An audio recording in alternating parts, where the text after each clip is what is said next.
বন্ধুরা, মুখের মধ্যে একটা কালচে দাগ হয়ে যাচ্ছে। দাগটা ধীরে ধীরে বড় আকার ধারণ করছে, কালো অনেকটা গাঢ়, ধীরে ধীরে ওটা গাঢ় হতে শুরু করে দিচ্ছে। এটা আর কিছুই না, এটা হলো মেচে দাগ। নাক, কপাল, গালের এই সব সাইডে, চোখের ঠিক পাশ সাইডটা হয়ে থাকে। নমস্কার বন্ধুরা, পূজাস ক্রিয়েশনের নতুন একটা ব্লগে তোমাদের সবাইকে স্বাগত। আর আজ আমি একটা নতুন রেমেডি নিয়ে চলে এসেছি বন্ধুরা। আজকের রেমেডিটা তোমাদের সাথে আমি শেয়ার করে দেখা। আমার রেমেডি যদি ভালো করে সেটা লাইক দিও, সাবস্ক্রাইব করে পাশে থেকে অল নোটিফিকেশান বেল আইকনটা অন করতে একেবারে বলবেন না। তো চলো দেখে নাও আজকের ভিডিও। বন্ধুরা, যে কোনো রেমেডি বা যা কিছু ইউজ করার আগে মুখটাকে আমাদের ভালো করে ক্লিন করে নিতে হবে।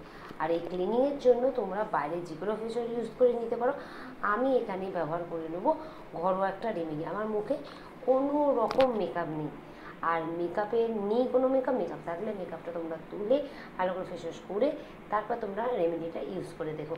তো চলো দেখে নাও আমি মুখটা ক্লিন করে নিই আগে। তো আমি মুখটা ফেস ওয়াশ করার জন্য তোমরা যে কোনো কিছু নিতে পারো। তো আমি ঘরোয়া একটা ফেস ওয়াশ করে নেবো। তো আমি প্রথমে চালের গুঁড়ো নিয়ে নিয়েছি। চালের গুঁড়ো কী করে বন্ধুরা, আর নিয়ে নিয়েছি ক্লিনিক প্লাস একটা শ্যাম্পু।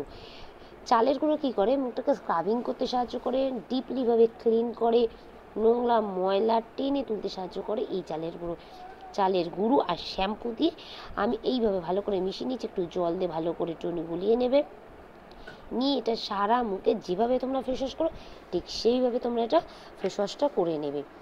এইভাবে যেভাবে একটু সময় ধরে ফেস ওয়াশ করবে এইভাবে সারা মুখে আমি লাগিয়ে নিচ্ছি। যে কোনো প্যাক রেডি করার মুখে লাগানোর আগে অন্তত ভালো করে মুখটা ফেস ক্লিন করে নিতে। এটা যদি তোমরা সব রাত্রিবেলা করো খুব ভালো হয়, স্কিনটা একটা রেস্ট পাবে।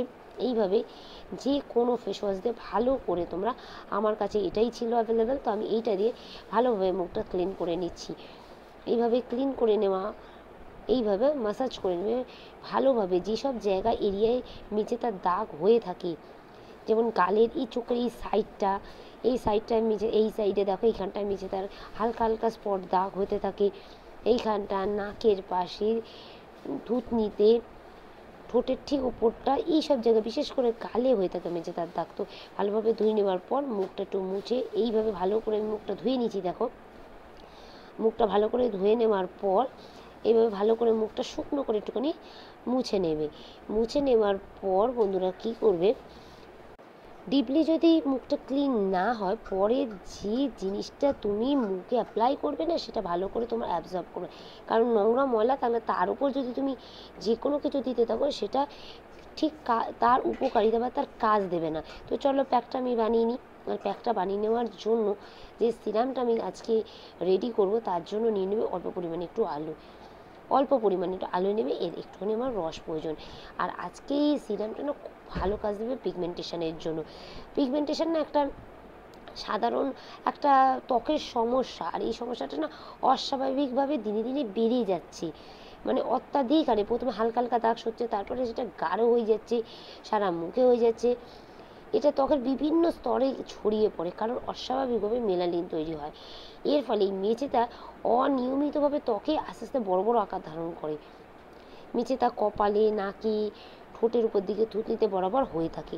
ত্বকে পিগমেন্টেশন সবচেয়ে বড় কারণ হলো অনেকক্ষণ সূর্যের লোকের সামনে দাঁড়ানো বা অতিরিক্ত পরিমাণে মেলানিন তৈরি হওয়া।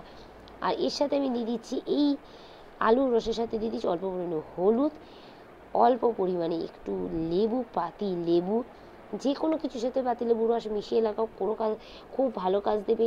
নোংরায় যে টেনে ময়লা তুলে বার করে পিগমেন্টেশনের মতো যে কালো দাগ ছোপ সেইটা তুলতে সাহায্য করবে এই লেবুর রস। হলুদ তো তোমরা জানো কালো দাগ ছোপ তুলতে, পরিষ্কার করে, মুখটাকে ক্লিন করে, পরিষ্কার করে। আর নিচে এখানে অল্প পরিমাণে 1 থেকে 2 ফোঁটা গ্লিসারিন, বেশি নয়, 1 থেকে 2 ফোঁটা এখানে আমি গ্লিসারিন নিয়ে নিচ্ছি। গ্লিসারিন কীভাবে একটা ময়শ্চারাইজার আমাদের ময়শ্চারাইজ করে স্কিনের ময়শ্চারটাকে ধরে রাখে, তাই জন্য গ্লিসারিন নিচ্ছি। তোমরা গ্লিসারিনের পরিবর্তে coconut oil, almond oil, olive oil, যে কোনো রকম অয়েল অল্প পরিমাণে দিলে কি স্কিনের ময়েশ্চারটা বজায় রাখে। তো প্রত্যেকটা উপকরণ এইভাবে আমি ভালো করে মিশিয়ে নিলাম। মিশিয়ে নেওয়ার পরে এইভাবে মিশিয়ে নিচ্ছি আমি। মিশিয়ে নেওয়ার পরে দেখো সুন্দর একটা, আর এটা পুরো সিরাম যেহেতু সেই জন্য একটু জল টাইপের করবে। চলো তাহলে আমি মুখের মধ্যে আমি অ্যাপ্লাই করে নিই। মুখটা সুন্দরভাবে ক্লিন করে নিয়েছি।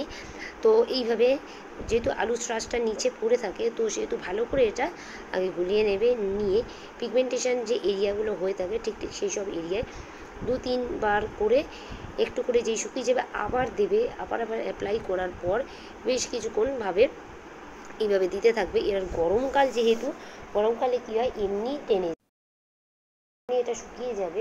সিরামটা মুখের মধ্যে নিয়ে যে কোনো ময়শ্চারাইজার, নাইট ক্রিম তোমাদের যেটা ইউজ করো তোমরা সেটা এটা ইউজ করে নেবে। আর যে কোনো কিছু ইউজ করার জন্য রাত্রিবেলাটাই বেটার। রাত্রিবেলা করলে স্কিনটা রেস্ট পায়, তো স্কিনটা সকালে ঠিকঠাক জায়গায় থাকে, স্কিনটা ভালো থাকে। আর এটা তোমরা করতে থাকো, সপ্তাহে 2 থেকে 3 বার করো। এর ফলে কী হবে, আস্তে আস্তে ধীরে ধীরে স্কিন থেকে দাগগুলো একেবারে চলে যাবে না, ধীরে ধীরে খুব ধীরে ধীরে দাগগুলো হালকা হতে শুরু করবে। এমন একটা সময় আসবে যখন তোমার এই দাগগুলো প্রায় থাকবেই না তোমাদের মুখে। তো এইভাবে আমি ঘষে ঘষে পিগমেন্টেশন এরিয়ায় এইভাবে আমি মাখিয়ে নিচ্ছি, নিয়ে মুখ ধুয়ে নেব। আর যে কোনো ফেস প্যাক, সিরাম যা ইউজ করো না কেন তার আগে ভালো করে মুখটা ক্লিন করে নেবে। ক্লিন করে নেওয়াটা খুবই প্রয়োজন। তো এইভাবে আমার মুখটা ভালোভাবে শুকিয়ে যাবে। শুকিয়ে যাবার পর আমি মুখটা একটু, চলো মুখটা আমি তোমার ধুয়ে নিই। আমি এইভাবে মুখটা ধুয়ে ভালো করে শুকনো করে ধুয়ে মুছে নেব। এইভাবে মুখ ধুয়ে নিয়েছি আমি, তারপরে এইভাবে আমি মুখটা মুছে নেব। তো সপ্তাহে ভালোভাবে তোমরা যদি এটা ইউজ করে থাকো তোমাদের পিগমেন্টেশন দাগ সমস্ত উড়ে যাবে। আমার ভিডিও যদি ভালো লাগে অবশ্যই লাইক দিও, সাবস্ক্রাইব করে পাশে দেখো।